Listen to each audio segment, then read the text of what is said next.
주님을 찬양합니다. 온 마음과 뜻 다해 오직 유일하신 주님만을 예배합니다. 예배받기 합당하신 주님, 오셔서 우리의 예배를 기뻐 받아 주시옵소서. 모든 찬양과 영광과 존귀 주님께 높여드립니다. 예수 그리스도께서 우리의 죄를 대신하여 십자가에 죽으시고 우리를 구원해 주신 구원의 감격을 깊이 묵상하는 사순절 기간을 보내고 있습니다. 모든 것이 하나님의 놀라운 사랑과 은혜임을 고백합니다. 사랑합니다, 주님. 주님의 사랑을 기억하며 세상의 많은 이들의 가슴에도 주님의 십자가 사랑을 전하며 살아가는 우리의 삶이 되게 하옵소서. 날마다 우리의 삶을 말씀에 비추어 보며 회개에 합당한 열매를 맺는 삶이 되기 위해 늘 말씀과 기도로 주님께 나아가게 하옵소서. 주님, 부족하고 연약한 우리들이 입으로는 주여 주여 말하며 주님을 사랑한다 하지만 여전히 부족한 우리는 우리의 삶의 주인이 주님이 아닌 우리 자신과 세상의 물질의 관심과 사랑을 더 쏟고 주님 말씀보다 세상 소리에 귀 기울이며 살았음을 고백합니다. 주님, 용서하여 주시옵소서. 늘 깨어 말씀과 기도로 주님 오실 때까지 거룩함과 온전함으로 단장하고 준비하는 지혜로운 자들이 되게 하옵소서. 이 시간 저 북녘 땅을 긍휼히 여겨 주셔서 그곳에 주의 복음이 속히 전해지게 하옵소서. 복음으로 막힌 담이 무너져 주님을 찬양하며 온전한 치유와 회복과 참된 진리로 자유케 되는 날이 속히 임하게 하옵소서. 그 땅에서 주님의 뜻이 이루어지길 기도하며 소망하며 기다리는 주의 백성들을 긍휼히 여겨주시고 믿음을 굳건히 지킬 수 있도록 주님 날개 아래 품어 주시옵소서. 복음으로 하나 되는 그날 두 손 맞잡고 주님을 찬양하는 날을 소망합니다. 중국과 제3국에 있는 동포들도 기억하여 주시고 그들과 함께하여 주시어 복음으로 참된 평안과 자유를 맛보게 하옵소서. 주님 오실 길을 예비하는 세계 곳곳의 선교사님들을 기억하여 주시어 필요한 모든 것 공급하여 주시고 늘 주님의 역사 가운데 함께 동행하게 하옵소서. 이 시간 말씀 전하시는 강홍상 목사님을 사랑하고 축복합니다. 성령 충만한 은혜를 부어주시고 맡겨주신 사역 잘 감당케 지혜를 허락하여 주시옵소서. 오늘도 선포하시는 말씀에 능력을 덧입혀 주시고 우리 모두 아멘으로 순종하며 주님이 공급해 주시는 새 힘과 새 능력으로 충만해지는 시간 되게 하옵소서. 말씀으로 우리를 인도하시며 우리의 사명을 깨달아 알아 세상의 빛과 소금으로 살아가는 우리 모두가 되길 소망하며 우리를 죄에서 건져 영생의 길로 인도하신 예수님의 이름으로 기도드립니다. 아멘.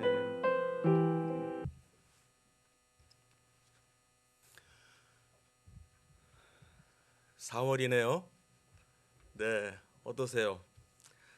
4월이라고 하니까 마음이 좀 설레는 것 같기도 하고 네, 3월은 그래도 좀 추운 느낌인데 4월 그러면 벌써 마음부터가 좀 따뜻해지는 것 같습니다. 그리고 이제 다다음 주일은 이제 부활주일입니다. 네, 정말 이번 부활주일은 좀 기대가 많이 돼요. 저는 정말 이번 부활주일부터는 정말 우리 좀 과감하게 이제 하나님 앞에 나와서 예배드리는 일에 우리가 열심을 낼 수 있는 정말 부활하는 그 주간이 됐으면 좋겠습니다. 네, 제가 어제 그제 두 분 목사님이 저를 찾아왔어요. 한 분은 같이 왔는데 한 분은 양형주 목사님이라는 분인데 대전에서 목회를 하고 계세요. 제가 몇 년 전에 방문해서 설교도 하고 한 적이 있는데 한 1,000명 정도 되는 큰 교회입니다. 그런데 이 목사님은 우리 총신을 나온 분이 아니고 장신을 나온 분이에요. 장신을 나온 분인데 어쩌다가 제 구원론 책 있죠. 저 뒤에 제가 뒀어요. 여러분들 하나씩 보시라고. 그 구원론 책을 읽고 이분이 완전히 바뀐 분이에요. 저한테 배운 분도 아닌데 정말 자주 연락하고 또 신학적으로 질문 있으면은 꼭 전화해서 물어보고, 이분이 또 뭘로 또 많이 알려져 있냐면요, 백신 시리즈라고 하는 책이 있어요. 신천지 백신, 뭐 계시록 백신, 뭐 이단 이런 관련된 백신 이래가지고 백신 시리즈 책을 쭉 내시는 분인데, 제가 종종 좀 자주 그 책의 추천사를 써 드리는 분이에요. 예, 그래서 그분하고 또 한 분은 누구냐면은 신현욱 목사님이라는 분이에요. 신현욱 목사님은 아시는 분들은 이미 아실 텐데, 이분은 우리 총신을 나온 분이고 한 10년쯤 됐어요. 예, 그때 총신을 나오시고 이제 목사님이 되신 분인데, 원래 이분이 누구시냐면은 신천지 제2인자였던 분이에요. 신천지 교주가 이만희, 뭐 거기서 이제 총회장 그렇게 부릅니다. 그 다음에 이분이 이만희 총회장이 뭐라고 이렇게 주제를 던져주면은 그거를 교리화하는 분이 이분이었어요.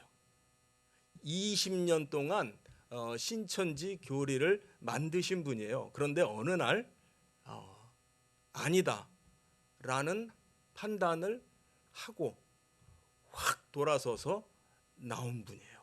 그래서 지금은 우리 케이블 채널에서도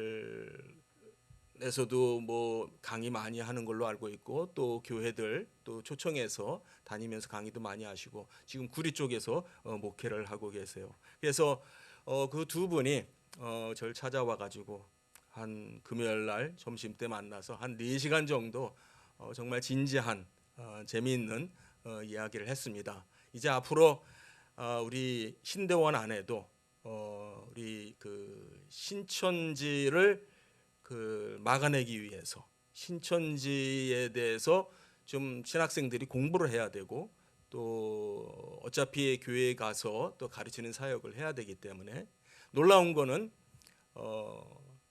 목사님들 가운데에도 목사님들 가운데에도 굉장히 많은 사람들이 신천지로 빠지고 넘어갑니다. 그런데 여기서 목사님이라고 하는 분들은 우리 총신 나온 분들이 아니라 우리 대한민국에는 장로교만 해도 교단이 200개가 넘는데요.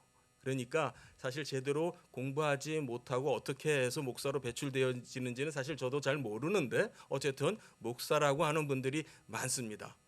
공부를 제대로 못한 분들이 많아요. 그런 분들이 넘어가게 되죠. 왜 신천지에 빠지나, 크게 이 신현웅 목사님도 그렇게 얘기를 하고, 저도 절실하게 공감이 되어지는 게, 신천지의 매력을 두 가지로 압축해서 얘기를 할 수 있어요. 첫째는 뭐냐면은 성경 공부예요. 어떤 식의 성경 공부냐면은 이 비유풀이. 예. 이들이 하는 성경, 그러니까 이제 신천지의 매력이 뭐냐면, 이 신천지 사람들은 성경 외에는 말을 안 해요. 모든 말을 성경을 대면서 설명을 해요. 뭐 좋은 말 같은데, 그러나 기본적으로 성경을 해석하는 방식 자체가 틀린 거예요. 그래서 소위 비유풀이다 이런 식으로 해서 그냥 갖다가 이렇게 의미가 맞으면은 말이 되는 것처럼 이렇게 설명을 해요. 그래서 그 비유풀이 공부를 하고 나면은 신천지가 된대요. 예. 대체적으로 신천지에 넘어가는 사람들이, 예수를 안 믿는 사람들이 신천지에 가지 않습니다. 예. 교회 생활하고 나름 오래됐고, 또 좀 열의가 있고, 성경 공부도 좀 제대로 좀 하고 싶은 사람들이 넘어갑니다. 전에 제가 한 20여 년 됐는데 교회에서 정말 열심히 봉사하시던 여집사님이 정말 아쉽게 어느 날 갑자기 신천지로 훅 넘어가 버렸어요. 예. 그러니까 신앙생활을 잘 하던 분인 것 같은데도 그렇습니다. 그러니까 이 성경풀이라고 하는 데에 빠져버리면은 넘어갑니다. 그리고 또 하나 굉장히 매력적인 내용인데요. 오늘 제가 얘기하려는 주제와 연관이 있습니다. 뭐냐면은 어떤 교리냐면은 육신이 영생하는 교리를 가지고 있어요.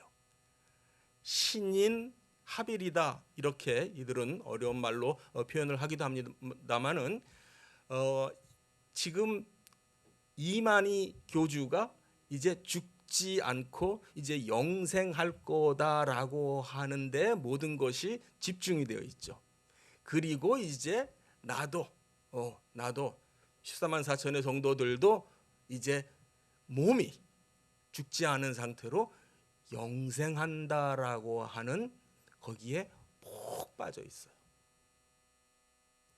참 그게 사람들에게 굉장히 매력적인가 봐요. 내가 죽지 않는다. 내가 죽지 않는다. 죽지 않고 내가 살 수 있다. 그 말이 제가 지난주에도 MIT 공대 컴퓨터 공학 교수 언급했죠. 그분 이름이 우리 키보드에 써 있어요. 커즈왈이라고 하는 이 이름이 그 교수 이름이에요. 그분이 하는 회사예요. 굉장히 많은 일들을 그분이 하는데 그분은 컴퓨터의 힘을 통해서 사람이 죽지 않을 수 있도록 이 어떤 DNA의 스위치를 조작하는 그런 연구를 하고 있고요. 안 죽으려고 하는데 그렇게 몰두가 되어 있어요.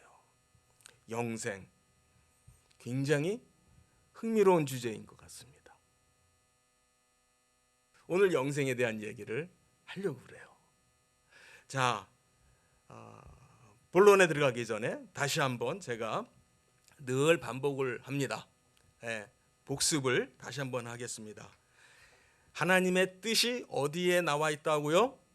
성경에. 하나님의 뜻이 성경 말씀에 드러나 있습니다. 그러니까 우리는 어떻게 해야 된다고요? 성경 말씀을 읽어야 됩니다. 하나님의 뜻이 저 멀리 어디에 숨겨져 있는 게 아니고 하나님은 당신의 뜻을 이 계시의 말씀으로 우리에게 주셨습니다. 그래서 오늘 우리가 같이 생각해 보려고 하는 것은 창세기 2장 9절을 통해서 영생에 대해서 좀 얘기하려고 그래요. 영생에 대한 얘기를 하려고 하면은 사실 1년 내내 매주일 이 얘기를만 해도 아마 다 할 수 없을 거예요. 하지만 성경이 시작되면서 지금 이 앞부분이거든요. 에덴 동산이 만들어진 이 앞부분이거든요. 거기에서부터 영생이라고 하는 것이 드러나고 있다라고 하는 것을 가지고 오늘 얘기를 하려고 합니다. 2장 9절의 말씀 우리가 조금 전에 읽었으니까 제가 다시 한번 원문의 의미를 좀 새기면서 다시 한번 말씀을 드리면요. 여호와 하나님이 그 땅에서 나무들이 자라게 했어요. 나무들이 자라게 했는데 모든 나무는 보기에 아름답고 먹기에 좋은 겁니다. 그걸 이제 좀 문장을 압축해서 이렇게 번역이 되어 있어요. 다시 얘기하면은 여호와 하나님께서 땅에서 나무가 자라게 했습니다. 그런데 그 나무라고 하는 것은 보기에 아름답고 먹기에 좋습니다. 그런데 동산 가운데에는 생명나무도 있습니다. 그리고 선악을 알게 하는 나무도 있습니다. 이게 이 본문을 그대로 순서대로 번역을 한 거예요. 그러니까 우리 성경에는 동산 가운데 생명나무와 선악을 알게 하는 나무 두 그루가 정중앙에 있다. 그렇게 우리가 상상을 할 수가 있겠죠. 에덴 동산이 있습니다. 한번 그림을 그려보세요. 동산 한가운데 두 나무가 주목이 되는데 생명나무와 선악을 알게 하는 나무가 있다. 이렇게 생각이 되어집니다. 그런데 조금 더 저는 원래 본문의 그 구조를 보면은 약간 무게 중심이 생명나무 쪽으로 가 있어요. 무슨 뜻이냐면은 많은 나무들이 있어서 보기도 좋고 먹기에도 좋은데 동산 중앙에는 생명나무가 있다. 그리고 선악을 알게 하는 나무도 있다. 그래서 저는 두 그루의 나무가 동산 중앙에 위치하고는 있는 것 같아요. 그런데 중심을 생명나무에다가 맞추고 있다라고 하는 것이 본문을 통해서 우리가 읽어낼 수 있는 내용인 것 같아요. 그래서 첫 번째로 제가 여러분과 같이 생각하고자 하는 것은 에덴 동산의 구조예요. 에덴 동산을 구조적으로 생긴 대로 하나님께서 만드신 대로 이렇게만 봐도 동산 정중앙에 차지하고 있는 나무가 생명나무라고 하는 거예요. 여기에서 나무는 하면서요, 이 모든 나무들은요 어떤 성질을 가지고 있다라고 말하냐면은 보기에 아름답고 먹기에 좋다 이렇게 되어 있어요. 보기에 아름답다라고 하는 말은 좀 더 직역을 하면은요 눈을 즐겁게 한다 그 말이에요. 우리가 나무 보면은 눈이 즐거워지죠. 관상용. 그래서 나무가 요즘 굉장히 비싸요, 그죠? 뭐 몇백만 원 하는 나무도 있고, 나무 한 그루가. 그래서 나무 하나 이렇게 정원에 탁 있으면은 그걸 봄으로써 많이 마음도 편안해지고. 그래서 눈을 즐겁게 하고 그거를 이제 보기 아름답고 이렇게 번역이 되어 있고요. 그 다음에 먹기에 좋은 이 말은 음식으로 좋은 그런 의미예요. 그러니까 뭐 나무를 우리가 다 먹는 건 아니죠. 그런데 이제 음식으로도 좋은 기능을 한다. 그래서 자 하나님께서 창조하신 나무는 보니까요 하나님의 의도 속에 두 가지의 어떤 목적 내지는 효과가 있어요. 즉 하나님이 나무를 통해서 드러내시는 뜻이 뭐냐면은요, 나무는 보면은 우리에게 즐거움을, 편안함을, 마음의 힐링을 주고요. 또 때에 따라서는 나무를 통해서 우리가 먹을 것을 얻을 수도 있어요. 그런데 재밌는 거는요. 창세기 3장 6절 가서 볼까요? 창세기 3장 6절 한 페이지만 이렇게 넘기시면은 3장 6절 나옵니다. 우리 같이 한번 읽어보겠습니다. 시작. 여자가 그 나무를 본즉 먹음직도 하고 보암직도 하고 지혜롭게 할 만큼 탐스러운 나무인지라. 선악과를 봤더니 여기에 먹음직도 하고, 이건 맞아요, 틀려요? 맞죠. 원래 하나님께서 나무를 그렇게 만드셨으니까 보암직도 해요. 맞아요, 틀려요? 맞죠. 근데 나무를 보니까 나를 지혜롭게 할 것 같아. 맞아요, 틀려요? 틀리죠. 이거는 하나님의 의도에, 하나님의 뜻에 들어있는 말이에요, 아니에요? 아니죠. 이거에 대해서는 제가 다시 또 제가 설교를 할 거지만은요, 하나님께서 창조하신 이 모든 것은요 하나님의 뜻대로 지어졌습니다. 그렇죠. 하나님의 뜻대로 우리가 이것을 사용을 해야만 합니다. 그렇죠. 그런데 하나님의 뜻대로 사용을 하지 않으면은 그것은 뭐예요? 그게 죄예요. 로마서 1장의 후반부에 가면은 그 얘기를 하죠. 사람들이 순리를 거슬려서 뭐 해요? 남자가 남자를, 여자가 여자를 좋아하는 일에 대해서 얘기를 하고 있어요. 그 순리를 거슬린다라고 하는 말을 3번이나 하고 있어요. 그 순리를 거스린다라고 하는 것이 뭐냐면 바로 하나님의 뜻을 거스리는 거예요. 하나님의 창조의 질서를 거스리는 거예요. 그래서 지금 우리가 이 2장을, 지금 우리가 이제 1장 봤어요. 하나님께서 어떻게 천지를 창조하셨고, 근데 2장에 들어가 보니까 조금 이제 자세하게 동산이 어떤 모양으로 생겼는지를 보여주고 있어요. 그랬더니 이 에덴 동산 모양 자체가 동산 중앙에 생명나무를 배열해 놓은 거예요. 그 에덴 동산의 배열 자체가 영생을 상징하는 생명나무와 그 다음에 그 옆에 죽음을 상징하는 선악과 두 그루의 나무가 있다라고 하는 것이 에덴 동산에서 우리가 봐야 되는 거예요. 이제까지 그걸 봤습니까? 에덴 동산 제대로 보셨어요? 성경을 참 많이 읽으셨는데 적어도 2장까지는 많이 여러 번 읽었을 텐데 동산 정중앙에 이 두 나무가 있었구나. 자, 이것은요 언제 가서 다시 확인이 되냐면요, 성경 맨 끝에 가서, 자, 계시록 22장 찾아주세요. 성경을 좀 많이 찾으면서 읽으려고 합니다. 이것도 제가 엊그제 우리 그 신현옥 목사님 만나서 얘기를 듣고 나서 좀 나름 도전을 받았어요.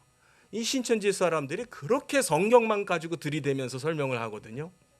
그런데 엉터리식으로 성경을 들이대면서 설명을 하는데 우리 성도들이 그냥 무방비 상태로 속수무책으로 다 넘어가요. 성경이 뭐를 말하고 있는지조차도 모르고 그냥 성경을 가지고선 얘기를 하면 그게 다 성경적인 줄 알아요. 옳은 줄 알아요. 그래서 우리가 성경 공부를 여러분들 부지런히 하지 않으면요, 신천지가 와서 체갑니다. 예, 자, 계시록 22장 1, 2절 같이 읽겠습니다. 시작. 또 그가 수정같이 맑은 생명수의 강을 내게 보이니 하나님과 및 어린 양의 보좌로부터 나와서 길 가운데로 흐르더라. 강 좌우에 생명나무가 있어 12가지 열매를 맺되 달마다 그 열매를 맺고 그 나무 잎사귀들은 만국을 치료하기 위하여 있더라. 아멘. 여기에 보니까 이 하늘나라예요. 지금 21장에서는 이것을 새 하늘과 새 땅이라고 그랬어요. 그렇죠? 근데 여기에 22장에서는 여기에 정중앙에 보좌가 있어요. 하나님과 및 어린 양의 보좌가 있다고 말하고 있습니다. 와, 대단한 장면이죠.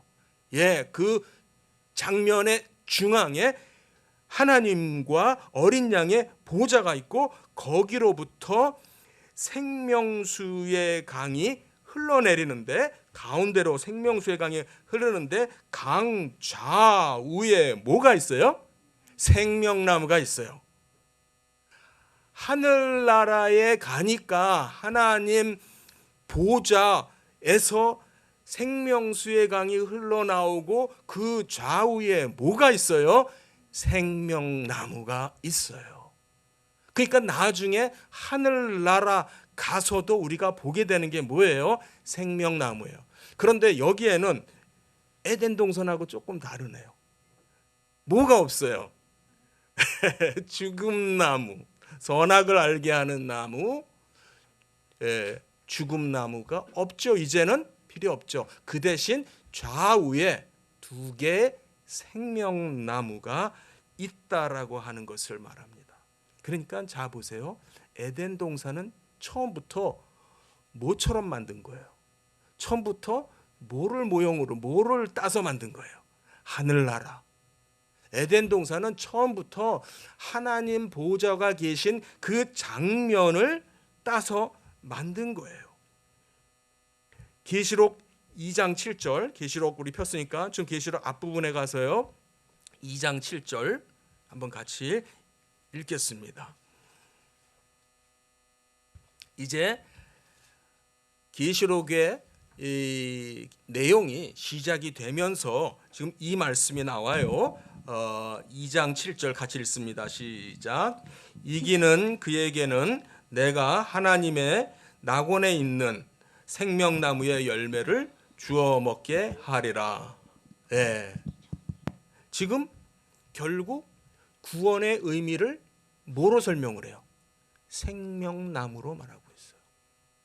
그러니까 처음부터 성경의 구조는요, 처음에 우리에게 하나님께서 어떻게 세상을 만드셨다라고 하는 것을 아는 것이, 그걸 아는 것이 하나님의 뜻이고, 그 다음에 에덴 동산이 어떻게 생겼는지를 아는 게 하나님의 뜻이고, 그런데 그 에덴 동산의 정중앙에 제일 한가운데 뭐가 있는지를 아는 것, 그걸 아는 것이 하나님의 뜻이에요.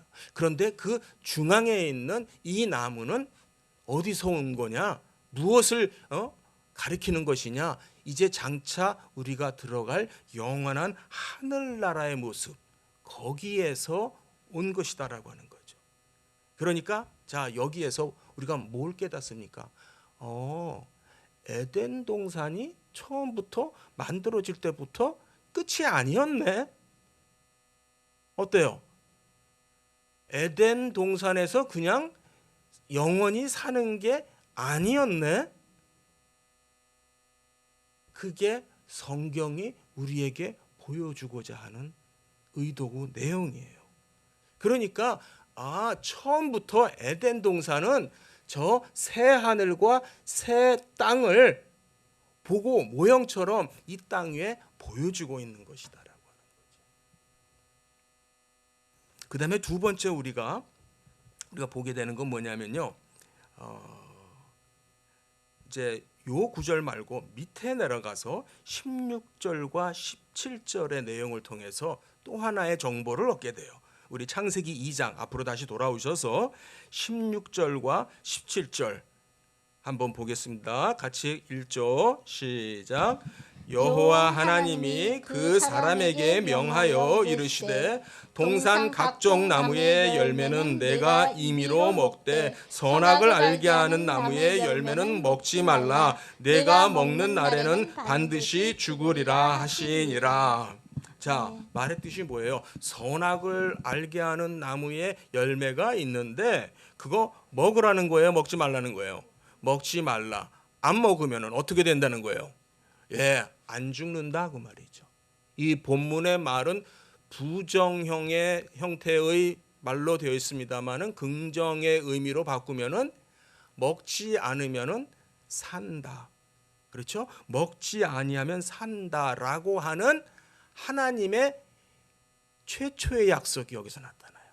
하나님께서 사람에게 주신 최초의 약속. 그런데 최초의 약속, 이걸 우리가 언약이라고도 불러요. 그렇죠? 하나님께서 인간에게 주신 최초의 언약. 이걸 물어보면요, 사람들이 어떻게 대답하는지 아세요? 자, 하나님이 인간과 맺으신 최초의 언약이 뭐예요? 약속이 뭐예요? 그러면은 선악과요. 이렇게 말해요. 선악과 먹지 말라고 한 거요. 이렇게 말해요. 성경을 지금 제대로 읽은 거예요? 어떻게 된 거예요? 예? 선악과를 먹지 말라고 한 거는 내용적으로는 맞아요. 핵심이 뭐예요? 이 약속에 담겨 있는 내용이 뭐예요? 영생이잖아요. 영생이에요. 죽지 않는 거예요. 생명이에요. 생명이 하나님의 약속의 내용이에요. 이것을 아는 것이 하나님의 뜻이에요.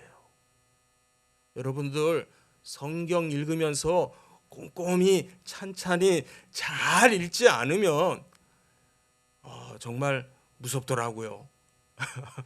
무섭더라고요. 그래서 제가 우리 신학생들 위해서 동아리를 만들어 가지고 이 교육을 하자고 했어요. 제가 우리 학교에서 우리 북한 선교 동아리 하는 동아리 하나 지도를 하고 있고요.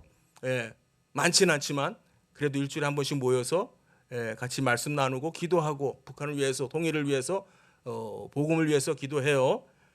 또 하나 제가 지금 새롭게 만들려고 하는 게 이 신천지를 대비하는 그런 준비를 시켜야 되겠다.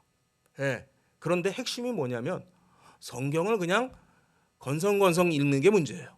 성경을 읽어놓고도 성경이 뭘 말하고 있는지를 캐치하지 못하고 엉뚱한 걸 기억을 하고 있는 게 문제예요. 자, 선악과를 통해서 말씀은 선악을 알게 하는 나무를 먹지 말라. 먹는 날에는 내가 정령 죽으리라. 이 약속, 이 언약, 또는 이 명령의 내용은, 이 내용을 통해서 우리에게 주는 건 뭐냐면 영생이라고 하는 거예요. 호세아서 6장 7절, 시간이 오래 걸리니까 제가 이거는 짧으니까 읽어드릴게요. 호세아서 6장 7절에 보면은요, 그들은 아담처럼 언약을 어기고 거기에서 나를 반역하였느니라. 지금 이스라엘 백성들을 향해서 뭐라고, 호세아 선지자를 통해서 뭐라고 말씀하냐면 아담처럼 그들이 내 언약을 어겼다라고 하는 거예요.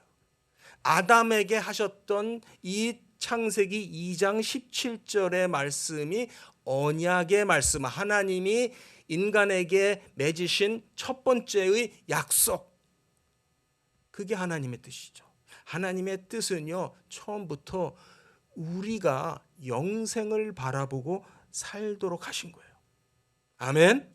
네, 언약을 약속을 해 주셨어요. 그런데 그 약속은 어떤 방법으로 지킬 수 있었죠? 아담이 어떤 방법으로 지킬 수 있었어요? 아담이 어떻게 하면 돼요? 그 계명을 지키려면 먹지 않으면 되죠. 안 먹으면 되죠. 그걸 뭐라고 했냐면은 순종이라고 그래요. 자, 우리 신약성경 한번 찾아보겠습니다. 신약성경 로마서 5장 12절 한번 찾아주세요.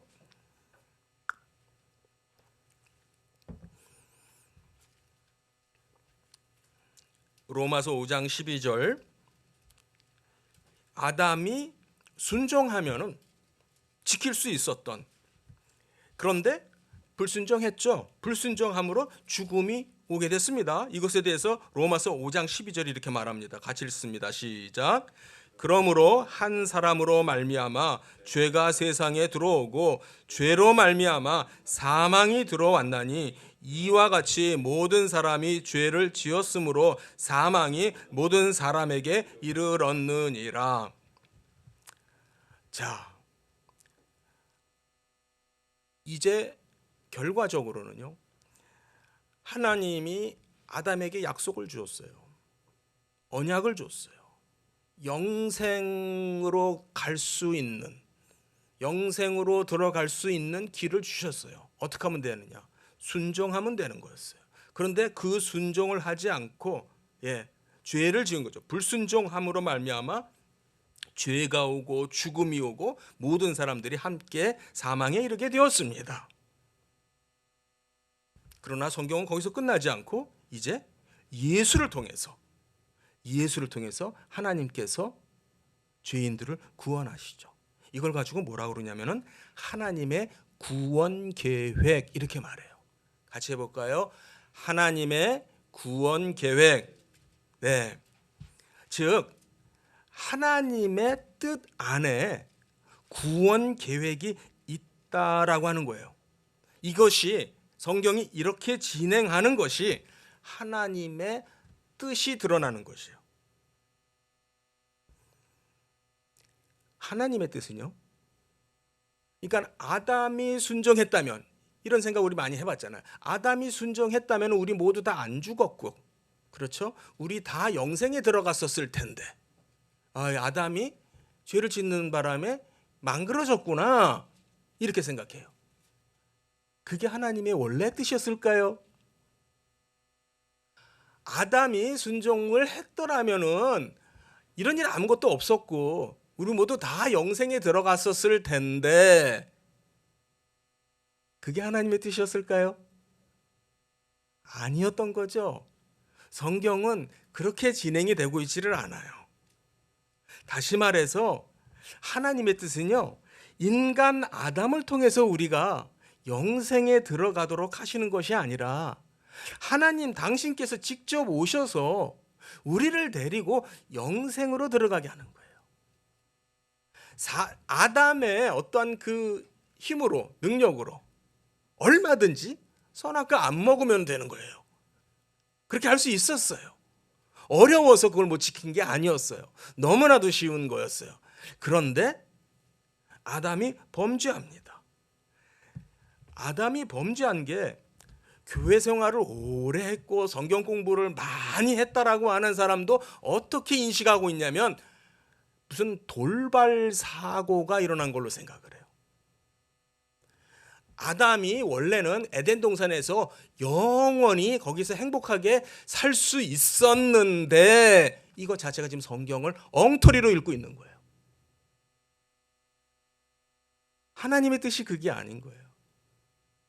예, 많은 사람들이 원래는 우리가 그냥 에덴 동산에서 영원히 살 수 있었는데 예기치 못한 사고가 발생했어.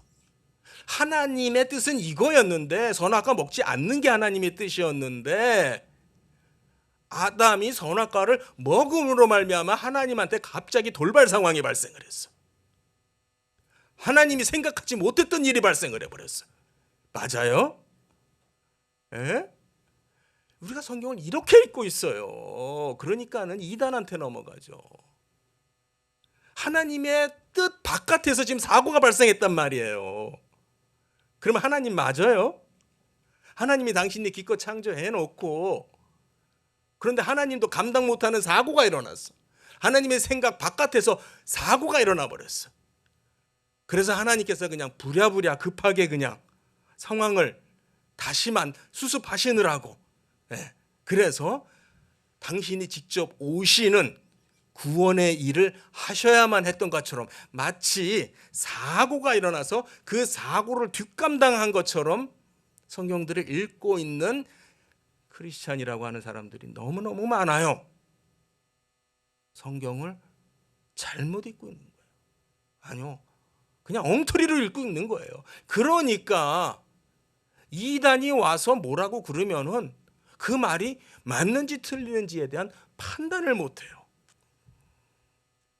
다시 정리를 하면은 하나님의 계획 안에 아담의 범죄가 들어있는 거예요. 우리 신학을 공부하시는 분들은 아시는 얘기죠. 하나님의 작정 가운데 아담이 범죄하는 일도 하나님의 계획 속에 들어있고, 그래서 하나님께서 인간을 직접 구원하시는 일을 통해서 하나님께서 스스로 영광을 취하시는, 그것이 하나님의 목적이다라고 하는 거예요. 그러니까 하나님의 뜻은 뭐예요? 제일 처음부터 생명나무를 통해서 우리에게 영생의 길을 바라보게 했어요. 에덴 동산에서 영원히 사는 게 아니고, 영생이라고 하는 것을 바라보게 했고, 그 영생으로 가는 길을 직접 누가 마련하세요? 예수님이 오셔서, 하나님이신 그분이 오셔서 그 길을 마련하시는 거예요. 세 번째, 성경은 바로 이 영생을 향해서 진행하고 있는 걸 보여줍니다. 자, 우리 성경 보면은 구약이 있고 신약이 있어요. 구약과 신약은 어떻게 진행합니까? 구약에서 신약으로 진행을 합니다. 그렇죠? 구약에 율법과 예언이 있고, 그 율법과 예언은 메시아가 오시는데 초점을 맞추고 있어요. 그러니까 성경 자체가 방향성이 있어요. 진행이 있어요. 바로 메시아가 오시는 일에다가 초점을 맞추고 진행을 하고 있어요. 그런데 예수님은 보니까 한 번 오신 걸로 끝나지 않았네요. 성경에 보니까. 처음에 오신 걸 뭐라고 우리가 이제 흔히 부르냐면은 초림, 이렇게 부르죠. 영어로 하면 first coming, 초림. 또 이제 예수님께서 다시 오시는 얘기를 하고 있어요. 그걸 뭐라고 그러냐면 우리는 재림, second coming, 이렇게 해서 재림 이렇게 말해요. 성경에는 분명히 초림이 있고 재림이 있어요. 구약의 선지자들은 초림과 재림에 대한 구분을 잘 하지 못했어요. 그게 너무 먼 얘기라 잘 안 보이죠. 그냥 예수님이 메시아가 오시는 거에 대해서만 예언을 했는데, 나중에 신약에 와서 보니까 그들의 예언 속에서도 이미 예언자들도 미처 못 깨달은 부분들이 있었는데, 그게 뭐냐면 재림에 관한 부분들도 있었다라고 하는 거예요. 그러니까 초림은 예수님께서 성육신하셔서 십자가에 죽으시고 부활하시고 승천하신 것, 여기까지가 초림이죠. 재림은 뭐예요? 이제 심판주로, 재판주로 오셔서 이제 구원을 최종적으로 완성하시는 거예요. 자, 그러면 성경은 이 초림주와 재림주가 누구라고 합니까? 누구예요? 예? 예수님이죠. 초림주 따로 있고 재림주 따로 있습니까? 바로 그게 신천지예요. 초림주는 예수인데, 예수가 이제, 그러니까는 하나님이 성육신했잖아. 몸은 그냥 인간의 몸일 뿐이잖아. 예. 근데 이제 재림할 때는 누구의 몸으로 온다라고 지금 이 사람들이 얘기를 하고 있냐면 이만희의 몸으로 재림을 한다라는 거예요. 그래서 이미 재림한 걸로 천전왕국이 그들에게는 시작이 된 거예요. 세상에 이런 엉터리가. 예. 자, 메시아는, 초림주와 재림주는 유일하신 예수 그리스도 한 분입니다. 그러니까 여러분들 어렵게 생각하지 마세요. 제가 자꾸 신천지 그러니까 많이들 지금 이렇게 좀 움츠러 들어 있는 것 같아요. 예수 외에 딴 거를 얘기하는 건 다 이단이에요. 다 사입이에요. 그러니까 여러분들 예수 외에 딴 얘기 나오는 것 같아. 뭔가 예수 말고도 딴 게 있는 것 같아. 그러면은 거기에 뭔가 잘못되어 있다라고 하는 거예요. 뭔가 이건 틀리는구나라는 거를 여러분들이 판단하셔야 돼요. 자, 우리 성경 한 군데 읽겠습니다. 이사야서 65장 17절과 18절입니다. 좀 찾아주세요. 이사야서 65장 17절 18절.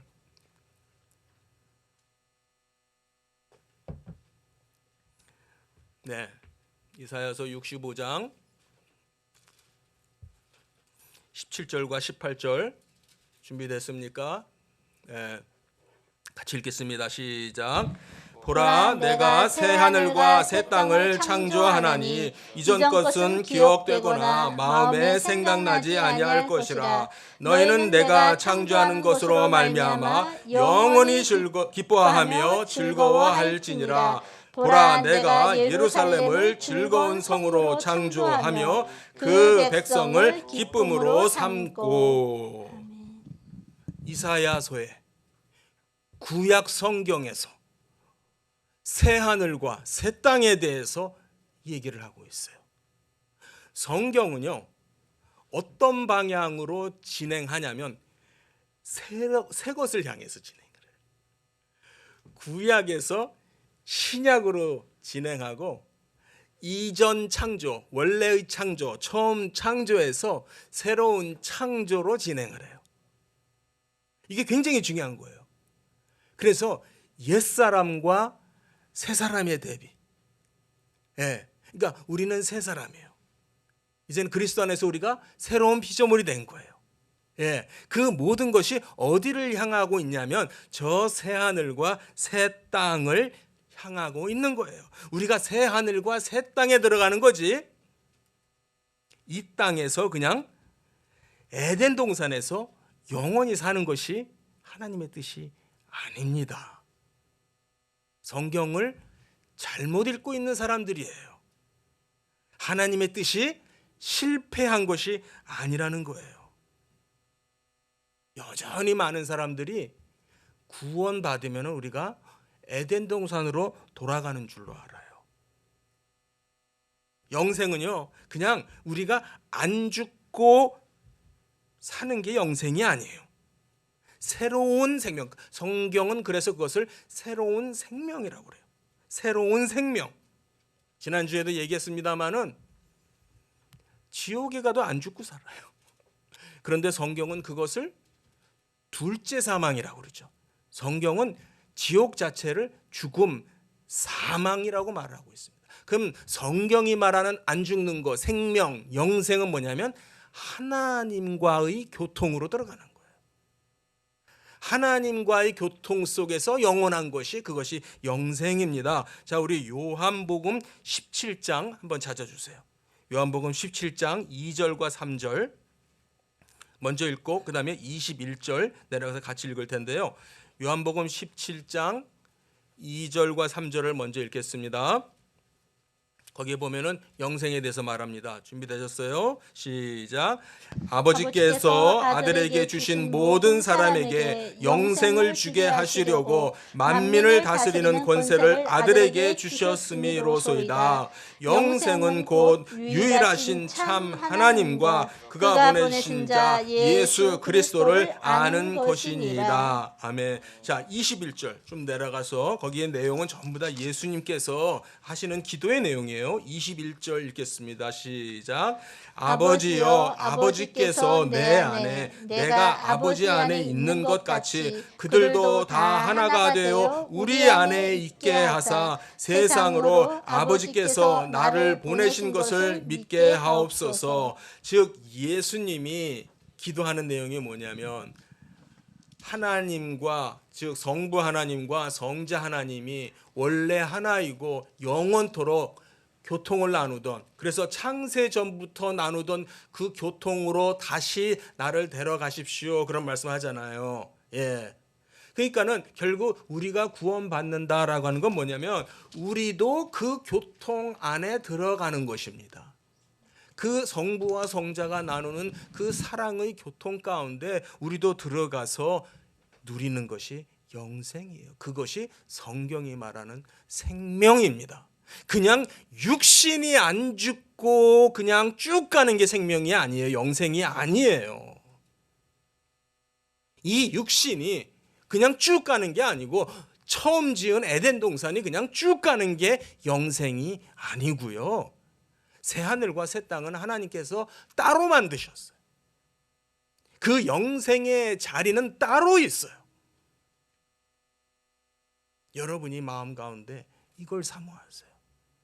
이걸 사모하세요.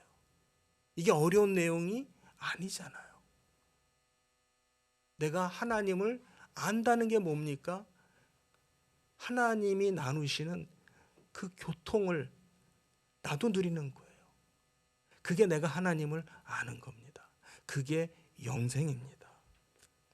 오늘 말씀을 맺도록 하겠습니다. 우리가 영생을 아는 것이 하나님의 뜻입니다. 아멘. 우리가 영생에 들어가는 것이 하나님의 뜻이에요. 이 육신이 안 죽고 오래 사는 게 아니고 영생에 들어가는 겁니다. 그래서 하나님은 창조하시는 그 처음부터 우리가 영생을 알기를 원하셨고요. 바로 이 영생을 바라보고 살게끔 하셨어요.